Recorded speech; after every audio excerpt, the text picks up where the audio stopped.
ఇది గావు కేక కాదే. కొంపదీసి సావు కేకనా ఏంది? అవి గావు కేకలు సావు కేకలు కాదే, నా ఆకలి కేకలు. ఆకలి అయితే పోయి తిను, దానికి కాకి లెక్క ఎందుకు కొరుతాను?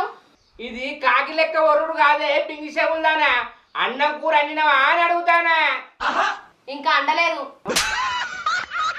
ఏంది అంటలేదా? అవును అండలేదు.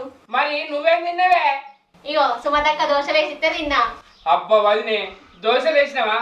నాకు 2 వేసి రాదు, తింటా. అయ్యో శంకర్, దోశలు మా ఇద్దరి మందమే వేసిన. ఇంట్లున్నది మనం నలుగురేమేనే, ఇంకో 2 దోశలు ఎక్కువ వస్తే ఏమవుతుంది వదినే? మీ మందమే పోసుకున్నారు. అదేందో శంకర్, మాకు దోశలు మంచిగానే వచ్చినాయి, మీకేద్దామని వరకే మాడిపోయినాయి. మాడిపోతాయి. ఎందుకు మాడిపోవు? మొగుళ్ళ కనేసరికే ముక్కులకు వస్తాయి మీ బొందలు మురుగా.